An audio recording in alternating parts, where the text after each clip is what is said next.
paling pokok menemukan petunjuknya itu, sehingga kita bisa terapkan dalam kehidupan kita.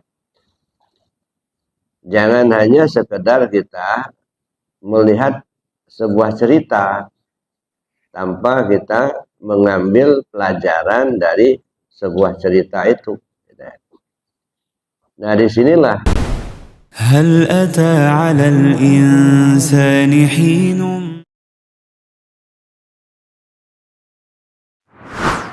ibadah kita mendapatkan ridha dari Allah Subhanahu wa taala. Amin Allahumma amin. Bapak Ibu, kita sudah membahas berbagai materi tentang tauhid. Tapi memang masih banyak yang perlu kita bahas, kita kaji ulang, supaya tauhid kita betul-betul sempurna. Karena tauhid ini yang menjadi pokok utama dalam kehidupan beragama. Sehingga apapun yang bertentangan dengan tauhid, maka harus kita hindarkan. Baik ilmu, amalan, maupun budaya dan lain sebagainya. Kalau sudah bertentangan dengan tauhid, harus kita tinggalkan. Karena tauhid inilah yang menentukan. Banyak contoh yang diberikan tamsil oleh Allah Subhanahu wa taala. Salah satu di antaranya,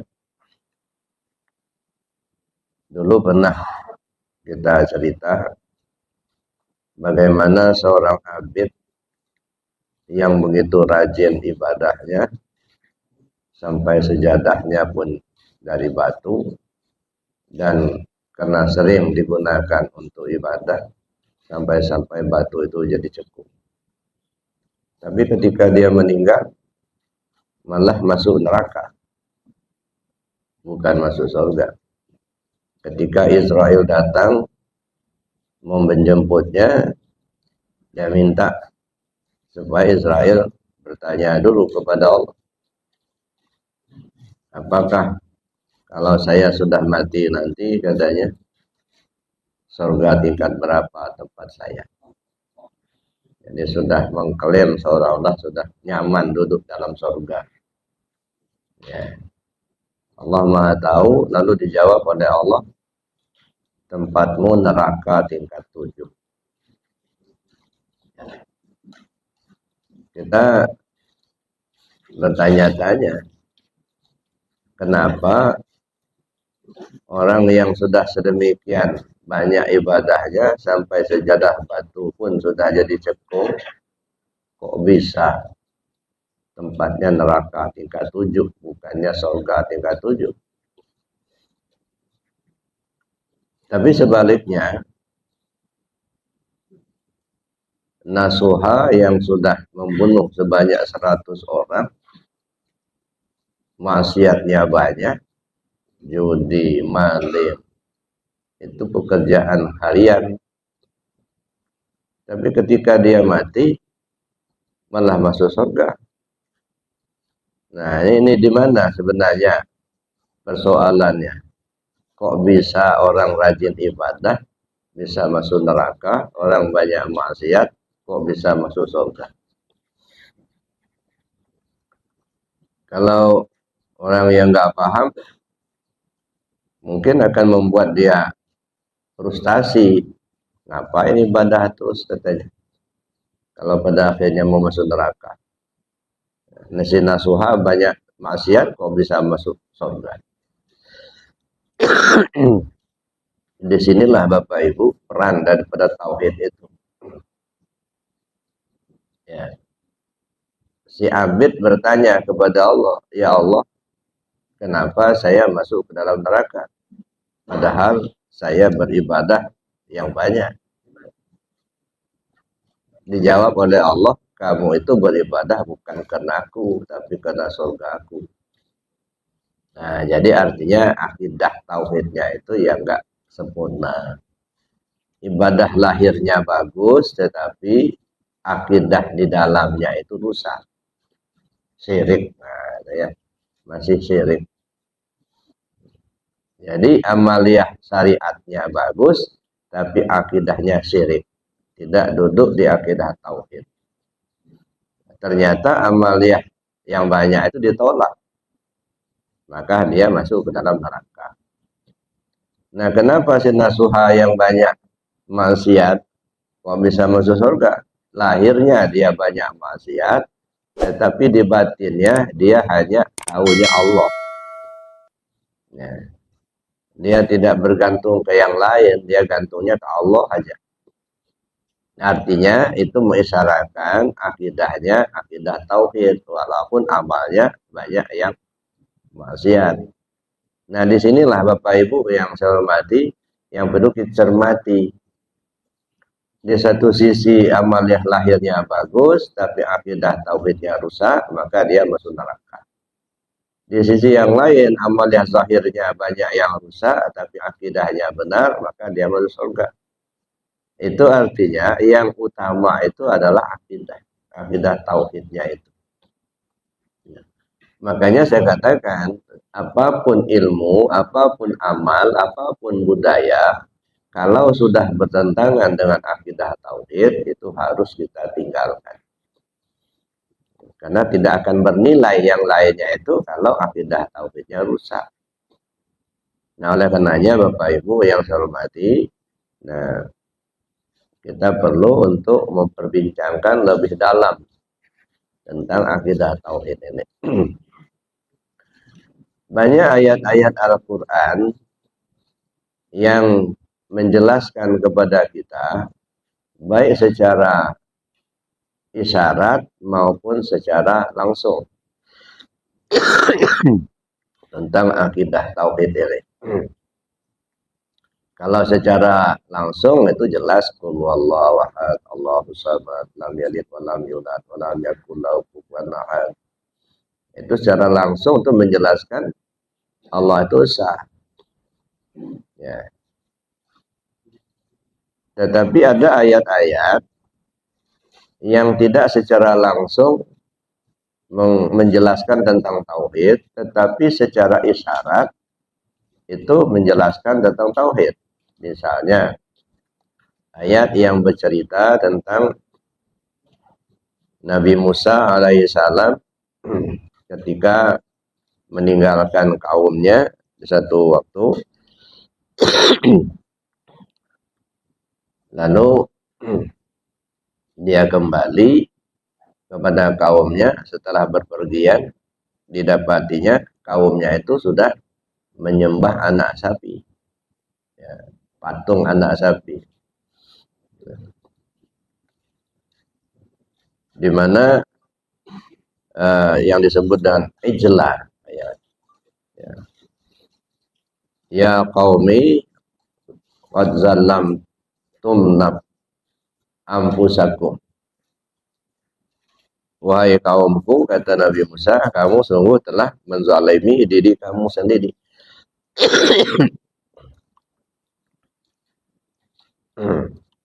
Bittikhadikumul ijla,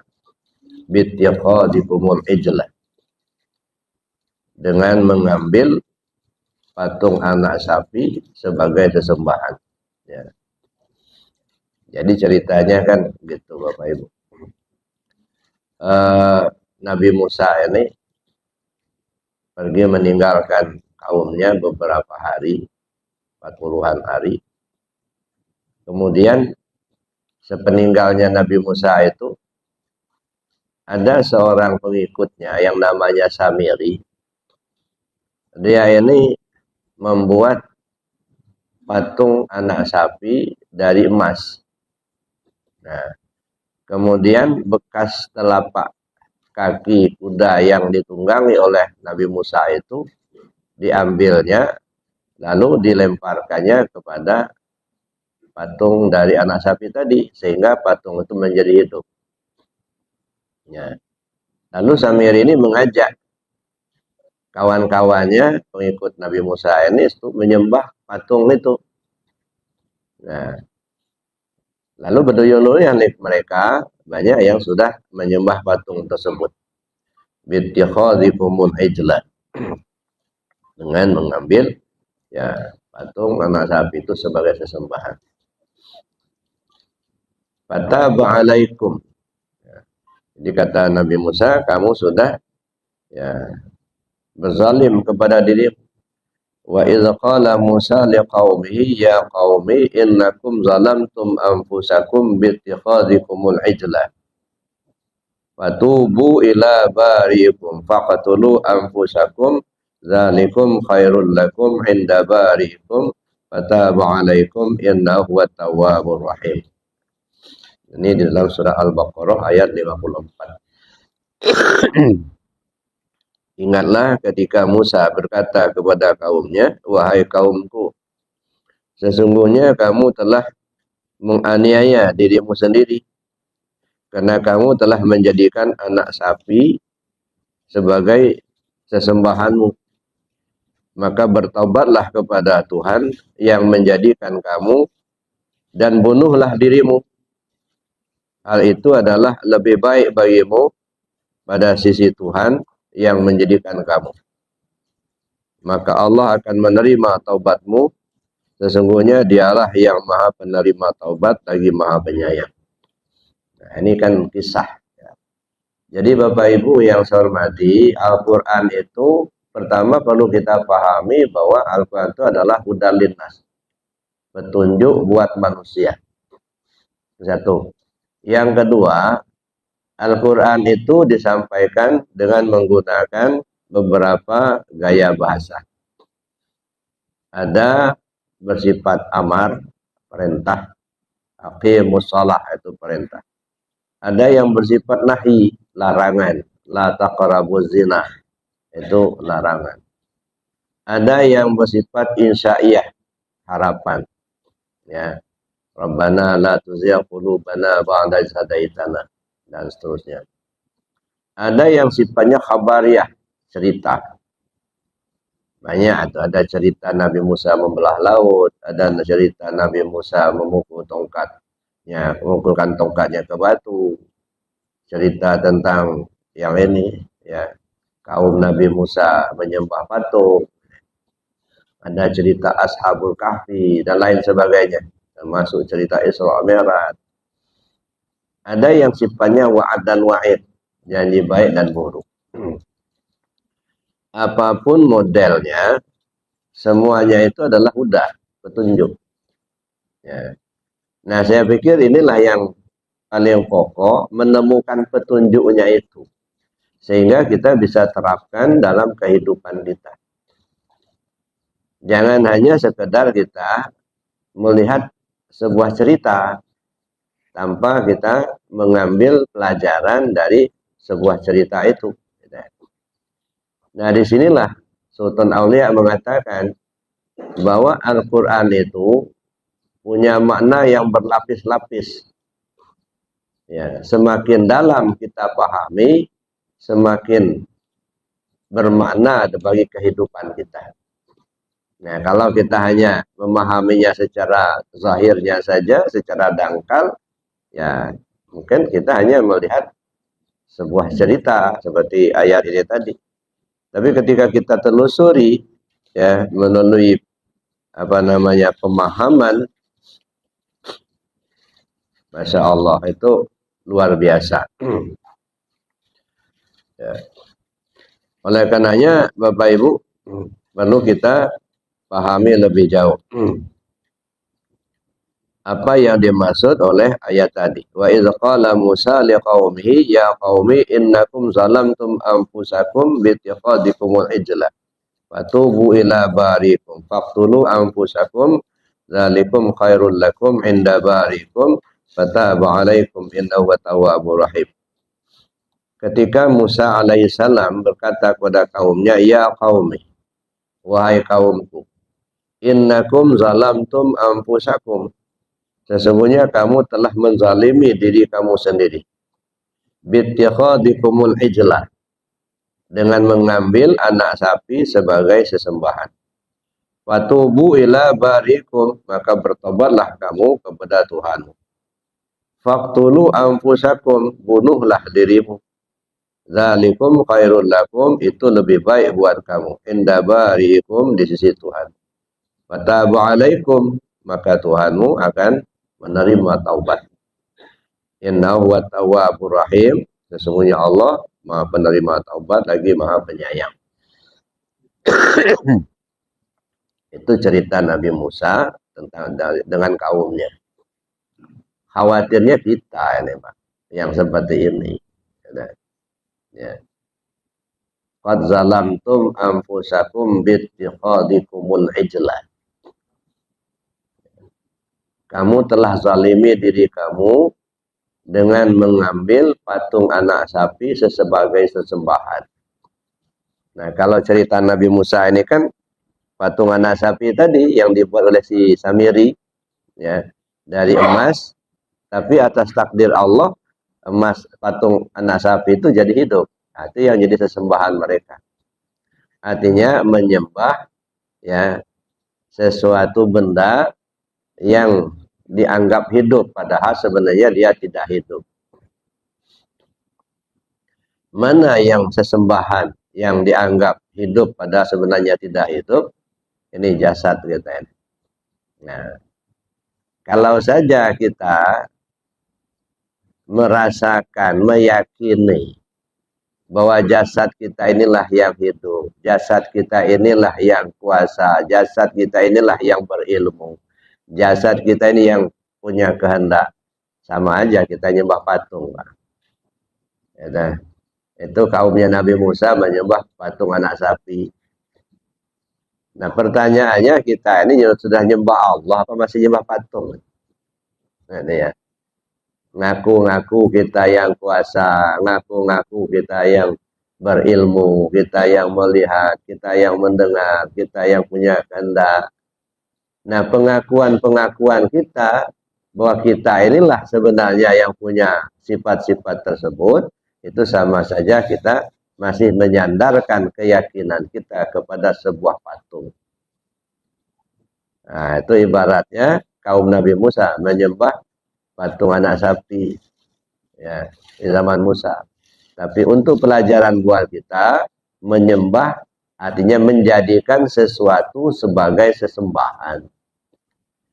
Nah, kita lagi menyembah tubuh kita ini, bukan menyembah Allah. Nah, kita merasakan kitalah yang ada, kitalah yang hidup, kitalah yang tahu, kitalah yang kuasa kehendak, melihat, mendengar. Nah, kalau semacam itu pikiran dan pemahaman kita, itu artinya kita masih menyembah patung. Makanya Nabi Musa mengatakan, ya qaumi innakum zalamtum anfusakum bittikhadikumul ijlah. Wahai kaumku, kamu telah menzalimi diri kamu sendiri dengan mengambil anak sapi itu sebagai sesembahan. Nah, sampai di sini Bapak Ibu, nah coba kita cek dengan keyakinan kita. Tanpa kita melihat keyakinan orang lain. Kita tidak perlu, ya, usil dengan apa yang diyakini orang lain. Tetapi perlu kita usil terhadap apa yang kita yakini. Kita ini kan kadang-kadang kan banyak kita usil dengan keyakinan orang lain, tapi sesungguhnya kita tidak pernah usil dengan keyakinan kita sendiri. Karena kita sudah merasa benar sendiri. Ya. Saya dengar sebuah ceramah, ya, bahwa katanya dia tidak setuju dengan wahdatul wujud, ya, sebab pemahaman dia wahdatul wujud itu penyatuan hamba dengan Tuhan. Nah, ini jelas keliru kan? Pemahaman yang seperti itu kan jelas keliru, sehingga dia mencaci maki pendapat yang wahdatul wujud, sementara dia sendiri tidak pernah mengusili dirinya sendiri bahwa dia masih duduk di wujud yang lain. Nah, kalau kita tidak mau yakin dengan wahdatul wujud misalnya, berarti kita masih meyakini ada wujud yang lain selain wujud Allah. Kalau masih ada wujud yang lain selain wujud Allah, itu yang namanya syirik itu. Nah, kalau sudah begitu, masih syirik seperti itu, apapun amalan yang dia buat itu pasti akan ditolak oleh Allah. Nah, ini yang saya katakan tadi, kita kadang-kadang sibuk dengan keyakinan orang lain, tapi kita mengabaikan apa yang kita yakini. Nah, sekarang mari kita menelusuri apa yang kita yakini, tidak perlu kita menyibukkan diri untuk memperhatikan keyakinan orang lain. Ya, kenapa? Karena yang kita pentingkan adalah keyakinan dan keselamatan diri kita masing-masing. Nah, kita tidak akan diminta oleh Allah untuk mempertanggungjawabkan diri orang lain. Tapi Allah akan meminta kepada kita untuk mempertanggungjawabkan tentang diri kita sendiri. Nah, makanya kita harus usil sering bicara tentang diri kita. Di Arafah itu saya sampaikan sama jamaah, kalau sudah masuk dalam kajian tauhid, saya bilang, banyak-banyaklah memperhatikan diri sendiri. Kurang-kurangi memperhatikan diri orang lain. Kita ini kadang-kadang banyak memperhatikan diri orang lain, jarang-jarang memperhatikan diri kita sendiri. Sehingga timbullah istilah tungau di seberang lautan tampak, tapi gajah di pelupuk mata tak tampak. Nah, kenapa? Karena banyak memperhatikan diri orang lain. Nah, maka di bidang tauhid ini, mari kita coba banyak-banyak perhatikan diri kita sendiri. Kita kurang-kurangin memperhatikan diri orang lain. Kita kembali ke sini, Bapak Ibu. Kalau kita meyakini ada wujud yang lain selain wujud Allah, maka itu adalah syirik. Maka disebutlah la ilaha illallah. Kalau bahasanya kan tidak ada Tuhan selain Allah, itu ya. La ilaha illallah, tidak ada ilah selain Allah, tidak ada Tuhan selain Allah. Tapi dipahami juga secara hakikat, la ilaha illallah itu apa? Tidak ada yang nyata selain Allah. Muhammad Rasulullah, Muhammad penyata adanya Allah. Nah, jadi artinya Muhammad itu penyata adanya Allah. Tak ada yang nyata selain Allah, dan Muhammad itu penyata adanya Allah. Nah, saya ambil contoh, Maha suci Allah dari bermisal, tapi ini hanya untuk mendekatkan paham saja. Gula dengan manis, tidak ada yang nyata, selain manis. Kenapa? Karena kalau Bapak Ibu misalnya ingin sesuatu itu supaya manis, kan yang jadi pikirnya kan manisnya, bukan gulanya. Bagaimana supaya ada manis dapat manis? Jadi bukan gulanya sebenarnya. Jadi yang diinginkan itu manisnya. Kalau bentuknya gula dengan pupuk Oreo mirip-mirip lah. Tapi yang gula manis, yang pupuk Oreo enggak. Jadi kalau Bapak beli gula dikasih pupuk Oreo, kira-kira mau terima apa enggak? Nah, jelas nggak mau terima, walaupun pupuk Oreo itu bermanfaat juga untuk menjadi pupuk. Tapi kan yang kita inginkan manisnya. Jadi yang sebenarnya yang nyata itu manis.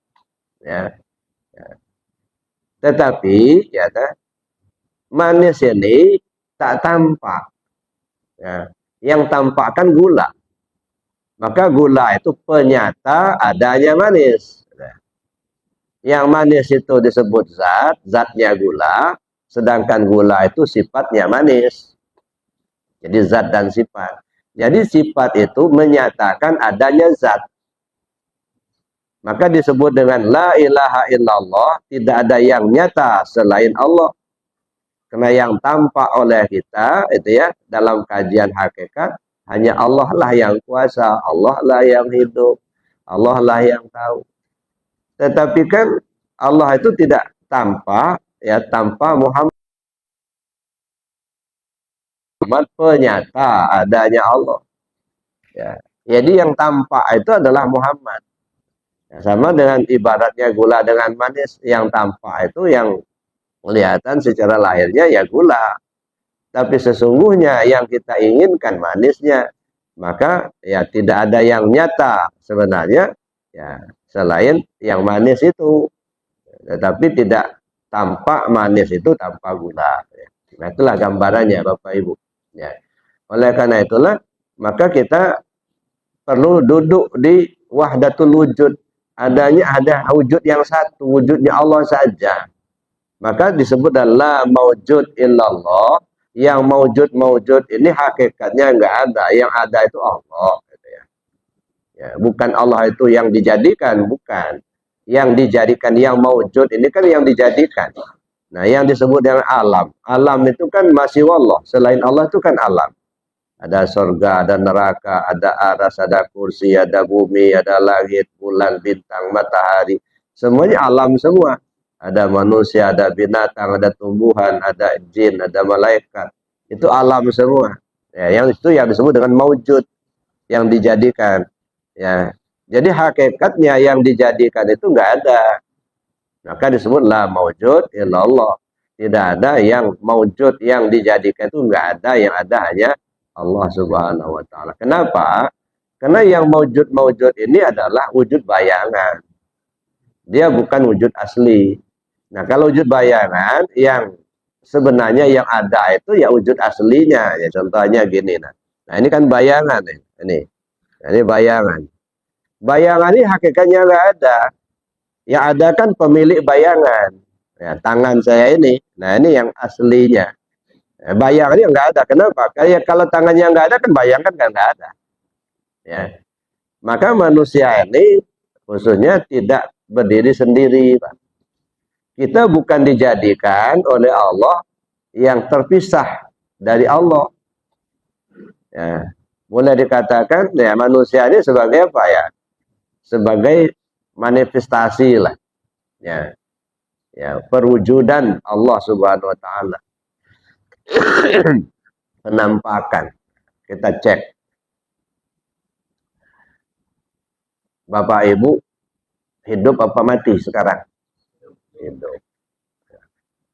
Orang hidup itu karena ada ruhnya kan. Kalau begitu Bapak Ibu punya ruh apa tidak? Punya. Pernah bikin ruh? Enggak pernah kan? Kita enggak pernah bikin ruh enggak? Pernah beli ruh? Enggak punya juga. Kita enggak pernah bikin, enggak pernah beli. Kok bisa punya? Dari mana dapat? Dapat dari mana Bapak ada punya ruh itu? Kita nggak pernah beli, kita nggak pernah bikin. Kok kita punya ruh? Dari mana dapatnya? Apa? Dikasih Allah. Nah, kapan dikasihnya? Kira-kira jam berapa, hari apa, tahun berapa dikasihnya? Apa memang dibagi-bagi itu, dikasih itu? Enggak, itu ruhnya Allah itu, bukan ruhnya kita. Fanafaktu fihi min ruhi. Kutiupkan ruhku. Kata Allah. Jadi ruh itu ruhnya Allah. Bukan ruhnya kita. Kita nggak punya ruh. Nah, cuma kita ngaku punya. Nah, di situ kelirunya. Kita nggak punya, tapi ngaku punya. Ya. Ibarat pinjaman, dikasih pinjaman, mengaku memiliki. Nah, di situ kelirunya. Makanya di sini ketika Allah menjelaskan kepada Musa ini dengan ayatnya, ya.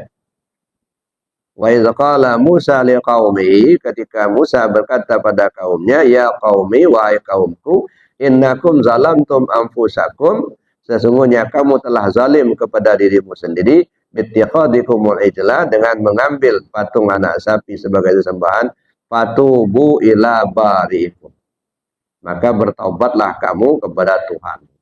Nah, ya bertaubatlah kita. Ya. Lalu apa? Faqtulu anfusakum. Ini perintah. Bunuhlah dirimu itu. Kamu yang sudah zalim kepada dirimu sendiri, ngaku punya tapi tak punya, ngaku memiliki padahal bukan milikmu, bertaubatlah. Ya. Jangan mengaku-ngaku punya kalau bukan punya kita. Jangan ngaku memiliki kalau bukan milik kita. Bertaubatlah. Lalu bagaimana? Faqatulu anfusakum. Bunuh dirimu itu. Ya, waqtulu anfusakum dzalikum khairul lakum, itu lebih baik buat kamu. Inda barikum, di sisi Tuhanmu, ya, fataba alaikum, dengan cara begitu Allah akan terima taubatmu. Nah, bunuh dirimu. Nah, sekarang kita coba lihat. Kalau bapak ibu ya sudah dibunuh, berarti kan sudah mati. Ya kan? Namanya orang dibunuh kan sudah mati. Kalau orang sudah mati, itu artinya sudah nggak hidup. Ya, kalau masih hidup belum dibunuh. Nah, jadi faqtulu anfusakum, bunuhlah dirimu. Nah, kalau sudah dibunuh berarti sudah mati. Kalau sudah mati berarti sudah nggak hidup. Kalau sudah nggak hidup berarti nggak bisa bergerak, nggak bisa melihat, nggak bisa mendengar, nggak bisa berjalan. Sampai di sini pahamlah kita bahwa yang sudah mati artinya sudah tidak hidup. Kalau sudah tidak hidup artinya sudah tidak bergerak, sudah tidak melihat, sudah tidak mendengar. Nah, lanjutkan. Ternyata bapak ibu masih melihat. Ternyata bapak ibu masih hidup. Ternyata bapak ibu masih mendengar, masih bergerak. Pertanyaannya, yang hidup itu siapa? Yang melihat itu siapa? Yang mendengar itu siapa? Allah. Nah, kalau begitu bapak ibu mendengar apa enggak? Enggak lagi. Namanya udah dibunuh. Udah mati. Masih hidup apa tidak? Enggak lagi, karena sudah dibunuh. Kalau masih merasa hidup, berarti belum dibunuh. Ya, ini yang dikatakan Nabi, ya, mutu qabla antamutu. Matikan dirimu sebelum kau mati. Nah, kalau Allah jelaskan dalam Al-Qur'an, ya, faqtulu anfusakum, bunuh dirimu itu supaya mati dulu. Jadi yang dimatikan itu apa? Pengakuan kita itu. Ngaku ada, ngaku kita yang melihat, ngaku kita yang mendengar, ngaku kita yang kuasa. Nah, itu yang dibunuh. Nah, kalau sudah dibunuh, ya itu tadi sudah mati. Kalau sudah mati, sudah tidak hidup. Kalau sudah tidak hidup, berarti kan yang hidup bukan kita lagi, Pak. Ya, yang hidup itu Allah. Orang sudah mati, sudah tidak bisa melihat. Kalau masih bisa melihat, berarti yang melihat itu Allah. Orang sudah mati, sudah tidak bisa mendengar. Kalau masih bisa mendengar, berarti yang mendengar itu Allah. Nah, bagaimana kita menghilangkan keakuan diri kita itu, atau membunuh diri kita itu, sehingga yang hidup hanya Allah, yang tahu hanya Allah, yang kuasa hanya Allah, yang melihat mendengar hanya Allah. Nah, barulah kita duduk di tauhidnya. Tapi kalau kita masih melihat, merasa kita melihat, Allah melihat, nah dua yang melihat itu. Allah melihat, kita juga melihat. Gitu. Ya. Kita hidup, Allah juga hidup. Ya, berarti dua yang hidup. Ya, sebenarnya hidup yang mana? Kita apa Allah kan gitu. Nah, itu jadi itu Bapak Ibu yang saya hormati, isyarat daripada ayat ini. Faqtulu anfusakum dzalikum khairul lakum inda barikum fataba alaikum. Nah, kalau sudah begitu, barulah taubatmu diterima. Ya. Jadi taubat itu yang sebenar-benar taubat itu hanya menafikan keakuan diri kita. Kalau taubat kembali kepada perbuatan baik, meninggalkan perbuatan jahat, itu perbuatan yang dikembalikan. Sangat boleh jadi sekarang sudah tidak berbuat jahat lagi. Besok belum tentu, Pak. Ya. Maling nggak boleh kecuali kepepet katanya. Nah, kalau sudah begitu kan dapat juga itu jadi. Nah, jadi itu. Nah, kalau perbuatannya yang dikembalikan dari perbuatan tidak baik kembali kepada perbuatan baik, nah perbuatannya sangat boleh jadi bertahan, sangat boleh jadi tidak bisa bertahan. Kenapa? Karena perbuatannya. Tapi kalau yang dikembalikan alat untuk berbuat itu, ya jelas tidak punya lagi. Ya. Alatnya yang kita kembalikan. Ya. Tangan bukan lagi milik kita. Bagaimana kita akan berbuat salah? Ya. Mulut bukan lagi milik kita. Bagaimana lagi kita akan bohong? Ya. Penglihatan bukan lagi milik kita. Ya. Tapi sudah milik Allah. Pasti akan berbuat baik terus. Nggak pernah berbuat salah. Kenapa? Karena alatnya sudah kita kembalikan. Bukan perbuatannya yang dikembalikan, tapi alatnya yang dikembalikan. Makanya kata Allah, apabila hambaku telah gemar melakukan yang nawafil, maka tangan yang ia gunakan untuk berbuat itu tangan aku. Mata yang ia gunakan untuk melihat itu mata aku. Telinga yang ia gunakan untuk mendengar itu telinga aku. Kaki yang ia gunakan untuk melangkah itu kaki aku. Kata Allah. Nah, berarti kita sudah nggak punya lagi. Nah, itulah namanya kita duduk di tauhid. Ya, kita tidak lagi merasakan mendua. Jadi yang namanya syirik itu kan mendua. Ya, saya bilang iman itu, gitu ya. Ada 3 tingkatan. Ada iman mubtadi, ada iman mutawasid, ada iman muntahi. Kalau iman mubtadi, percaya saja kita bahwa Allah itu melihat. Percaya kita Allah mendengar. Percaya. Ya.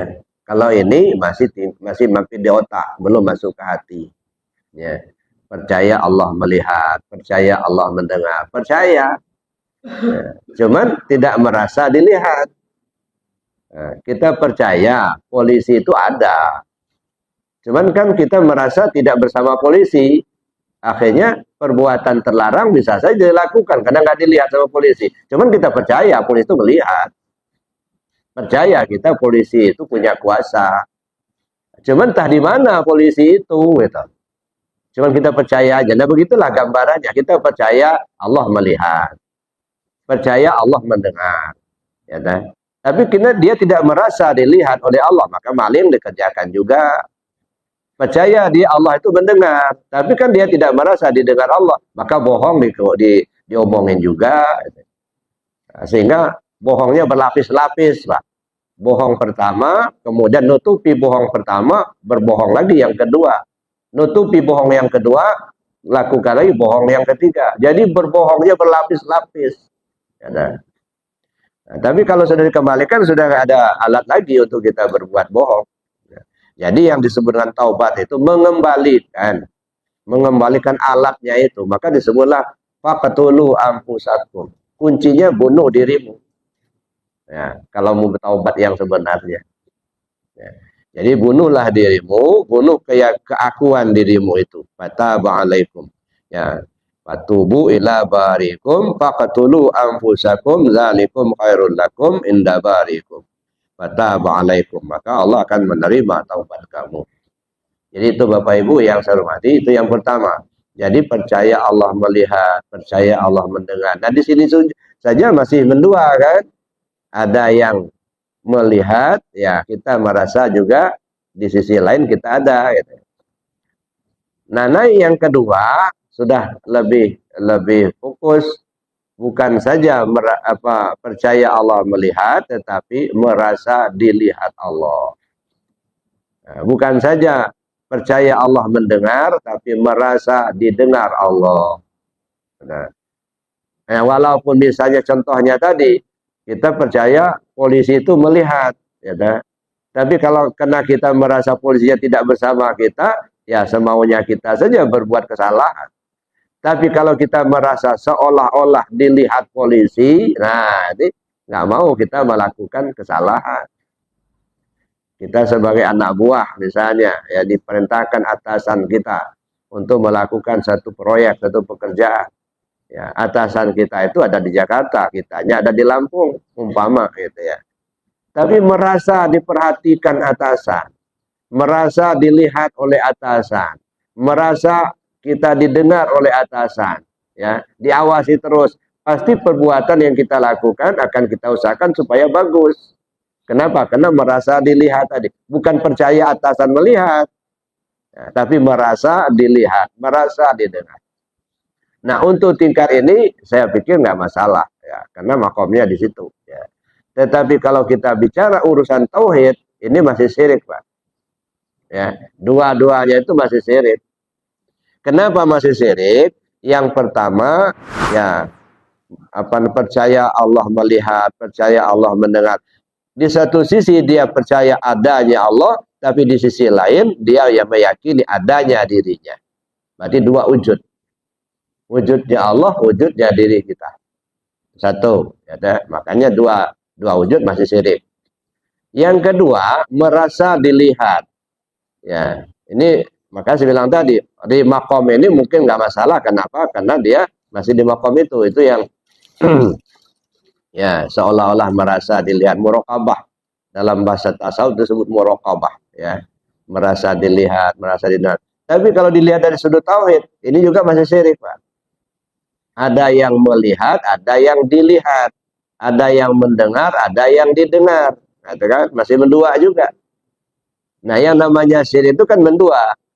Nah, makanya naik ke level atas yang ketiga. Ya. Tidak lagi dia merasa dilihat Allah, tidak lagi dia merasa didengar Allah, tapi merasakan ketiadaan dirinya. Yang ada hanya Allah. Nah, baru duduk.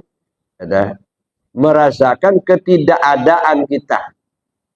Bahwa kita ini tidak melihat yang melihat Allah. Tidak ada kita yang ada Allah. Tidak mendengar kita yang mendengar Allah. Tidak hidup kita yang hidup Allah. Nah, baru kita duduk di tauhidnya.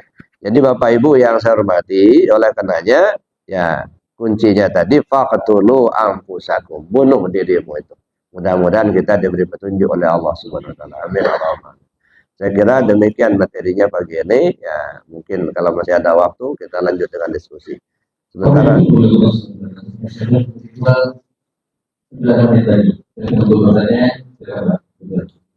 Ibu jadi satu. Silakan dulu.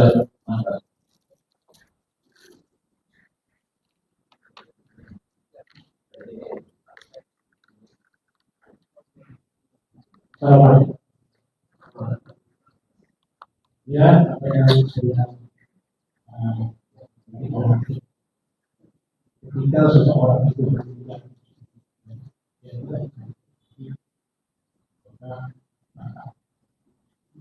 ketika seorang itu berjalan dia maka itu dia sedangkan dalam Islam kita berbeda.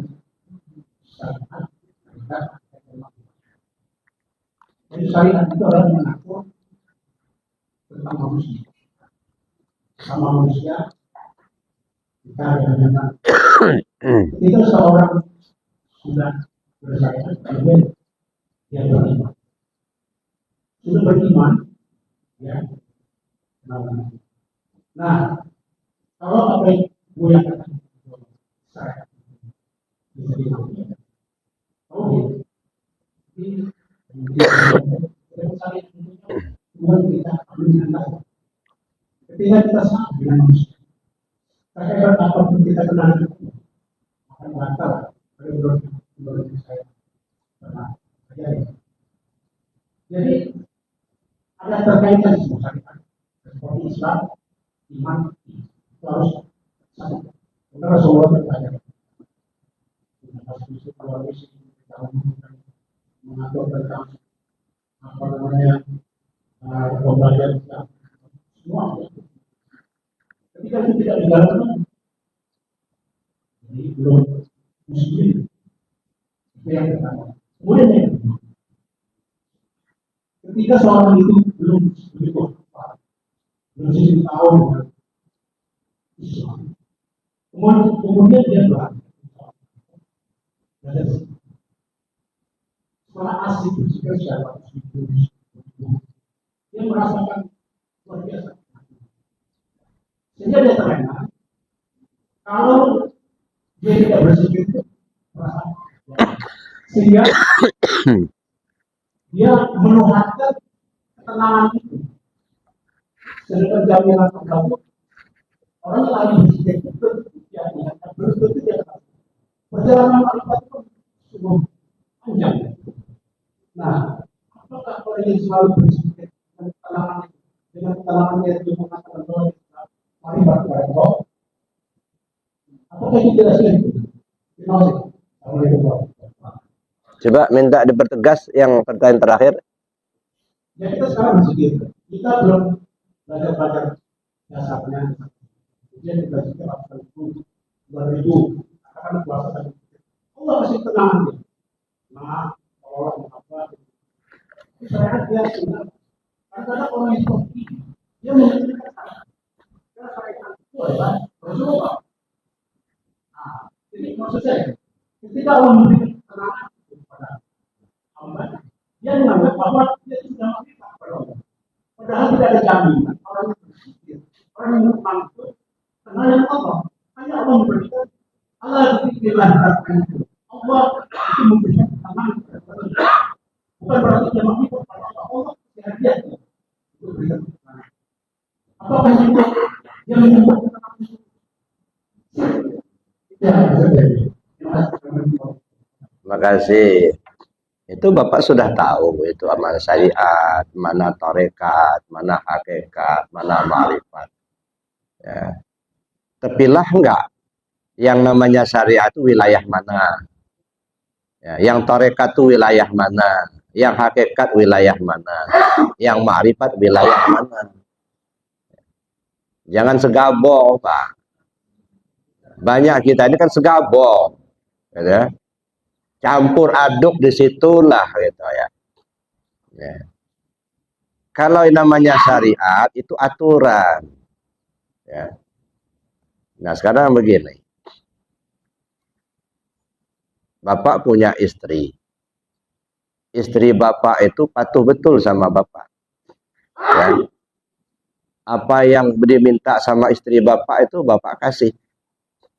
Minta belikan gelang dikasih, minta duit dikasih, sehingga Bapak ya diikuti betul, dituruti betul. Istri Bapak itu ya cinta betul sama Bapak, ya. Karena dia menyerahkan sepenuhnya, percaya sepenuhnya sama Bapak. Nah tiba-tiba Bapak itu selingkuh, nikah lagi sama orang lain tanpa sepengetahuan dia. Kira-kira sakit hati nggak dia? Nah, bisa aja dibunuh diri dia. Ya dah. Jadi artinya pemberian Bapak itu nggak ada artinya bagi dia, Pak. Karena Bapak sudah menduakan cintanya. Walaupun Bapak belikan gelang, kasih duit, nggak ada artinya lagi buat dia. Ya dah. Karena Bapak sudah mendua. Itu namanya syirik, Pak. Ya dah. Lahirnya bagus, tapi kamu masih bertuhan sama yang lain, tidak bertuhan sama aku, kata Allah. Ya, jadi wilayahnya beda. Jadi wilayah syariat itu wilayah lahiriah, aturan, kepatuhan kepada aturan. Tapi tidak ada artinya kepatuhan kalau tidak percaya sama, menyerah sepenuhnya sama Allah, begitu. Masih syirik, ya. Innallaha la yaghfiru ayyushraka bihi. Allah tidak akan mengampuni dosa orang yang mempersekutukannya. Ya. Jadi artinya dua-duanya sejalan, Pak. Jangan dicampur aduk, ya. Yang syariat kita benarkan sesuai aturan, tapi akidahnya juga harus benar, gitu. Jadi tidak terbayar, ya, akidah yang rusak karena mau berbuat baik. Istri Bapak tidak akan terima walaupun Bapak kasih duit, kasih besi gelang, tapi Bapak selingkuh, gitu. Dia nggak akan percaya lagi sama Bapak. Ya, jadi belikan gelang, kasih duit, bikinin rumah, itu kan perbuatan. Tapi ketika Bapak selingkuhi dia tidak akan percaya lagi sama Bapak. Nah itulah gambarannya. Jadi artinya perbuatan lahir itu mesti sesuai dengan aturan syariat. Mana halal, mana haram, mana sah, mana batal. Tapi itu akan terhapus ketika masih dalam keadaan syirik. Akidahnya akidah syirik, bukan akidah tauhid. Ya, terhapus gitu ya. Nah, oleh karena itu dua-duanya mesti sejalan, tidak bisa mengabaikan yang akidah, membenarkan yang syariat. Jadi syariatnya juga harus benar, akidahnya juga harus benar. Itu kan maksudnya itu. Ya, dah. Jadi kita tidak bisa menafikan salah satu, Pak. Oh, saya kan sudah rajin sholat, saya kan sudah banyak sedekah, tapi masih syirik. Nah, ini nggak benar secara hakikat syariat tauhid. Nah, makanya syariatnya harus benar, tetapi tauhidnya juga harus benar. Jadi sejalan. Jadi tidak berarti kalau kita hanya mengutamakan syariat, tapi kita mengabaikan yang akidah. Ya, nah, begitu juga sebaliknya. Akidahnya disempurnakan, tapi syariatnya diabaikan. Tapi kalau pada akhirnya akan lebih baik ya akidahnya benar walaupun syariatnya salah. Itu yang dikatakan benar kata Allah, salah kata manusia. Ada yang benar kata manusia, salah kata Allah. Benar kata manusia, salah kata Allah. Maksudnya apa? Benar secara syariatnya, tapi akidahnya salah. Ada yang benar kata Allah, salah kata manusia. Akidahnya benar, cuman perbuatan syariatnya yang salah. Dia percaya betul sama Allah, yakin ma'rifat sama Allah, tapi sholat enggak, puasa enggak. Mati dia nanti enggak mau orang mensolatkan, Pak. Udah jadi bangkai, kita disuruh mensolatkan, dia hidup aja enggak pernah dibawa sholat katanya. Tapi oleh Allah benar, akidahnya yang benar, syariatnya yang salah. Ya. Jadi makanya dua-duanya itu harus sejalan. Maka saya bilang Islam, iman, ihsan, ini 3 serangkai yang tidak boleh ditinggal salah satu. Islam itu ibarat kulit, iman itu ibarat isi, ihsan itu ibarat rasa. Jadi kulit membungkus isi menyimpan rasa. Tapi pada akhirnya yang dinikmati bukan kulit, rasanya itu yang dinikmati. Maka benar. Walaupun kulitnya busuk, Pak. Ada orang beli duku, Pak. Ya, bagus benar, tapi asamnya bukan main. Menggerutu. Tapi ada kulitnya yang hitam-hitam, tapi manis. Ya, malah dia berterima kasih, murah, tapi manis.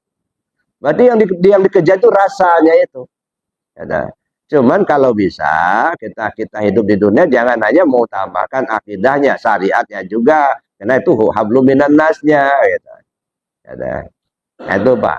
Jadi mesti kita tempatkan di posisinya masing-masing. Syariat kita jalankan dengan benar, akidah juga kita yakini dengan benar. Jadi tidak tertutup ya kesalahan akidah karena perbuatan syariat, Pak. Ya. Bahkan perbuatan syariat akan ditolak kalau akidahnya rusak. Ya. Maka disinilah kita perlu membenarkan dua-duanya. Syariat kita jalankan dengan benar, akidah pun kita jalankan dengan benar. Itu yang pertama. Yang kedua tadi,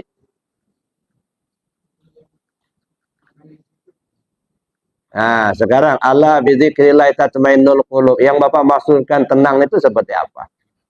Ya, apakah karena dia sudah la ilaha illallah timbul ketenangan? Itu kan masih menyebut kalimat, Pak. Ya. Nah, contohnya begini. Ada orang datang kepada Bapak. Lalu orang itu ngomong, Bapak ini tolol. Miskin lagi. Nah, kira-kira marah nggak? Marah. Kenapa Bapak marah? Ya. Orang itu katakanlah nggak kenal.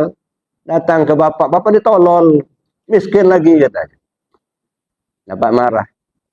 Kenapa Bapak marah? Digitukan orang. Karena merasa terhina. Ya, berarti Bapak merasa mulia kan? Kalau begitu yang Bapak ingat siapa? Diri Bapak apa Allah? Nah, berarti Bapak ingat diri Bapak, bukan ingat Allah. Walaupun nyebut la ilaha illallah, berarti nggak ingat Allah enggak? Ya dah. Digitukan Bapak ditolol, tersinggung kita, ya deh. Nah, kenapa? Karena kita ini sarjana, kita ini sekolah. Pandai kita ini. Dibilang orang tolol, berarti kita merasa pandai. Berarti apa yang kita simpulkan? Kita ingat diri kita, bukan ingat Allah.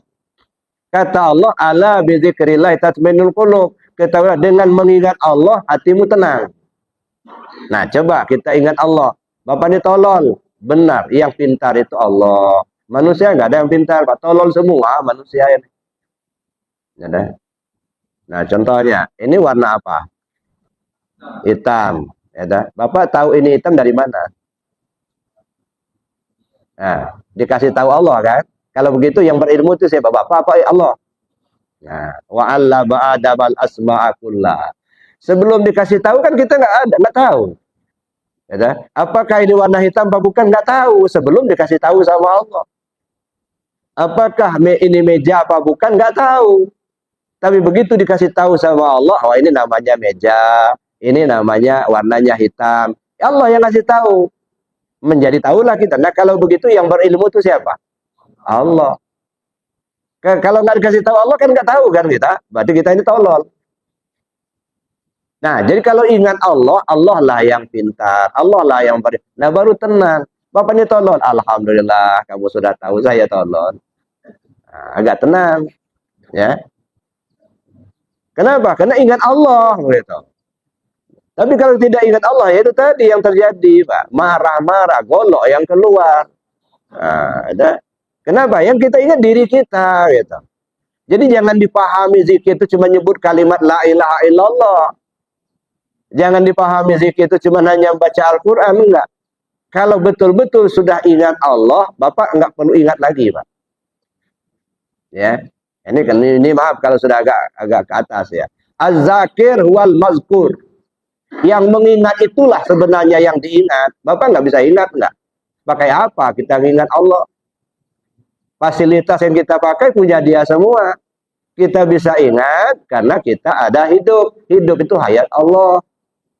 Kita bisa tahu karena kita diberitahu sama Allah. Kita bisa melihat karena kita ada mata. Sebenarnya melihat itu punya Allah. Pakai apa kita mengingat Allah sebenarnya? Nggak bisa, Pak. Nah kalau sudah sampai ke puncak, sebenarnya yang mengingat itu siapa? Ya dia sendiri. Ya, dia mengingat dirinya sendiri. Kita nggak bisa ingat Allah enggak. Kenapa? Karena fasilitas itu punya dia, bukan punya kita. Nah, makanya kalau sudah sampai ke atas itu az-zakir wal mazkur. Yang mengingat justru dia yang diingat itulah. Nah, jadi kalau masih kita merasa kita masih mengingat Allah, masih merasa kita yang berzikir, itu masih mendua juga itu, Pak. Masih syirik juga. Terima kasih. Ya. Ya.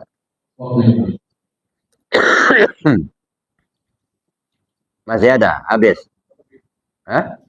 Oh begitu. Ya udah. Alhamdulillah. Terima kasih. Ngecikkan balak ada. Baik, kita tutup dengan doa dan kafarat majelis. Bismillahirrahmanirrahim. Allahumma inni astaudi'uka ma 'allamtani wardudu ilayya inda hajati wa la tansani ya rabbal alamin. Subhanakallahumma wa bihamdika asyhadu an la ilaha illa anta astaghfiruka wa atubu ilaik. Assalamualaikum warahmatullahi wabarakatuh. هل أتى على الإنسان حين